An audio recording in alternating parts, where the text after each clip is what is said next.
What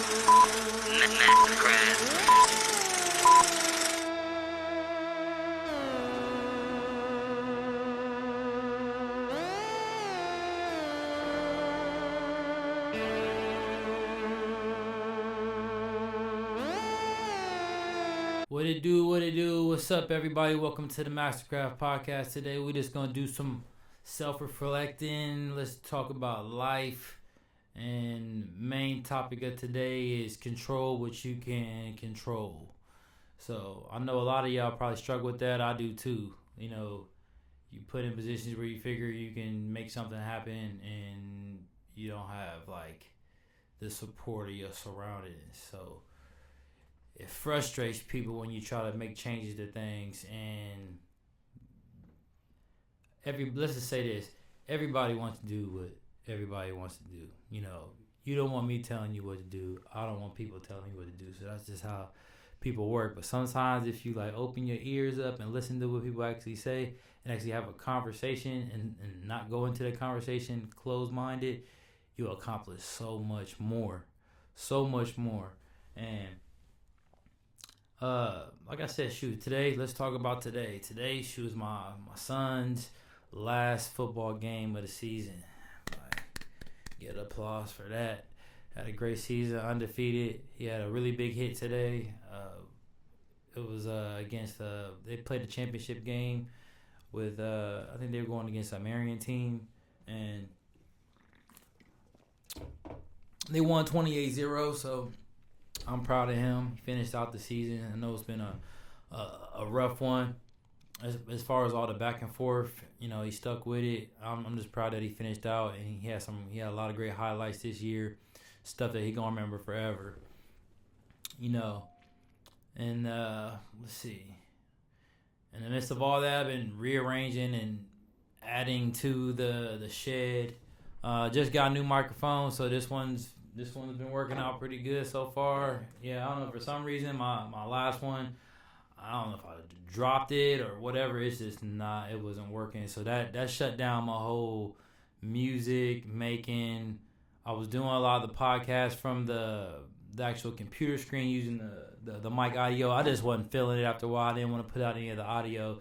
It just didn't seem like it was like the real thing. So that being said, I'm glad we got the new mic.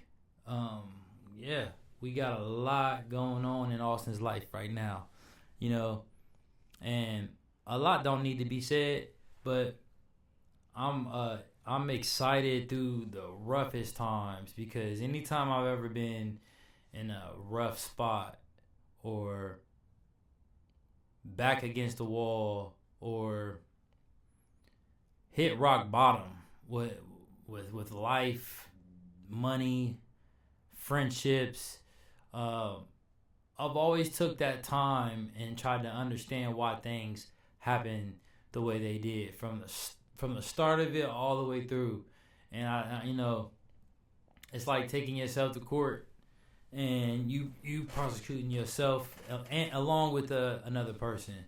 So you judging myself fairly. I know there's things about me I would love to fix, but I think one thing with me is when you're in constant toxic environments, you're around jealous people.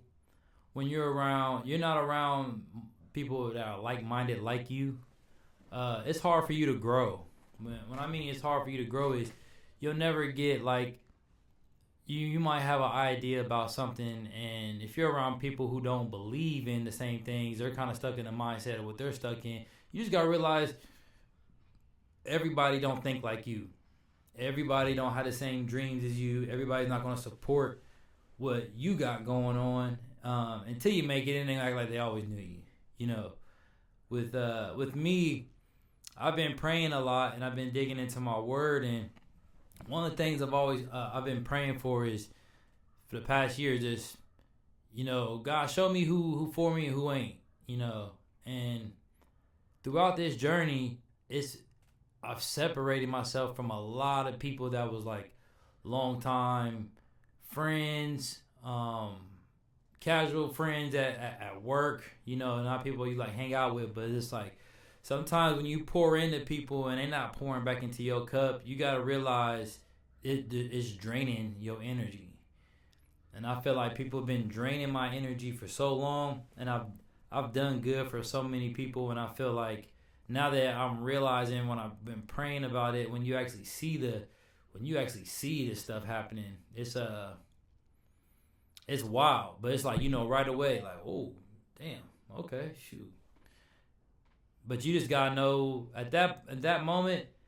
Normally, if I like found out somebody was talking about me and they was within arm's distance, they was getting talked to, checked, or we was gonna see what's up. But now I'm at a point in my life where once I see it, separate myself from it, completely detach from emotion, care, and all that, and just save that energy for myself and put it into something that's actually worth my time. And with that being said, it's been a lot easier to navigate with people. Once you know somebody's a certain way, you say something, they say something to somebody else, and it's just like, well, okay, I can't keep. I know what to say and what not to say to certain people, but it gets to a point where I've always felt like I've been like the show. That's why I might as well do a podcast, because people watching me anyways. Whether you give me the view for it or in real life. I really feel like, and it hasn't been something I've asked for. I'm just authentically being myself, and when you authentically yourself, and you are a positive light, people gravitate towards you, and when people always gravitate towards a certain person to other people who don't understand and they're not true to themselves, and they don't know how to be themselves. They have to be somebody else in front of other people. When you're not secure and locked in with who you truly are, like, it shows. And when you're confident in who you are and what you stand on, whether it's when you authentically yourself, that's why I say, like, there's nothing like it. And sometimes I feel like I'm too real for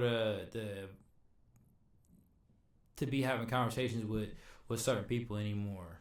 And once I started saving my energy and I really start like digging into my word, I try not to be one of them people that only run to God when everything is going bad. I talk about it in my music. The project that I got coming out, it's called Elevator Man.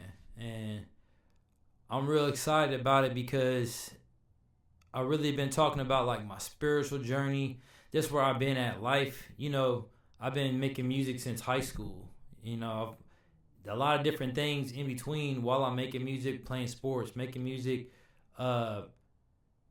taking care of my kids, maintain a job, still got the dream, still try to maintain like some type of side hustle on the side, to the point where I've always believed that eventually one day I'm going to work for myself, and I believe I'm going to be working for myself soon.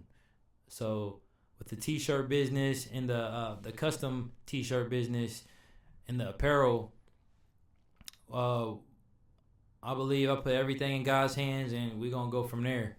And I know it always seems like, man, Austin's always doing something different, man. Like, literally, I've talked about it before. I've tattooed, I've cut hair, I've cut grass. Shoot, I was chopping trees down. Anything, like, I'm always in the midst of doing some type of like hustle. But a lot of some of these hustles weren't like passions. But when it comes to like the actual creativity of like t-shirts and stuff like that, I'm all in. I'm all in on music. No matter how old I get, there's nothing like getting all that balled up stuff, all that stuff that's like you can just express. You get to put it in music, man. I could tell you every song that I've ever made, how I was feeling that day, or why I made that song. Sometimes you just make music for yourself, and even for other people to consume. But at least you got that out. So I really do use my music as therapy, and I hope that my music actually relates to y'all. Because I speak from the perspective of somebody working a blue collar life. With that, every 2 weeks getting paid, and that not being enough, and you finding other ways to make money, and like the whole hustle behind that, like that's what I embody. And on top of that, like the struggles through that, you hear my struggles through my music. And this year, like I said, I went through a lot. I've put a lot of it into the music. So, and with all that being said, even all the bad things that's happened, and all the good things that's happened, it's all packaged in right on this Elevator Man EP. And I want to drop it on my birthday, I want to say. But I'm trying to get some merch and everything to bundle with it, So right now, I'm just going to let you guys know that the music is done. I am going to be hopping in a studio session with my cousin J.O. pretty soon. He wanted to introduce me to one of his producers, and got him sounding real crispy. He's been shout out my dude J.O. too. While I'm on here, man, he been going crazy on the content. Man, he's running up them likes, running up those followers, and I'm proud of him, man. Like I know he's been through a lot himself, and to see him continue battle through and climb that mountain, like it's all the motivation you need to keep going this, and that's what I'm doing right here. I'm talking, I'm continuing to push this dream. So I hope y'all lock in with me. Like, share, subscribe. We got so much stuff coming through. This is just a little catch up, letting you know what's going on with me, what I got coming. And look, just watch out for future reactions, and future guests we got coming. Like I said, we doing some remodeling. I'm doing a lot of things in the house as we speak too. So we excited, man. Make sure y'all tune in for the next one. Don't you miss it, boy.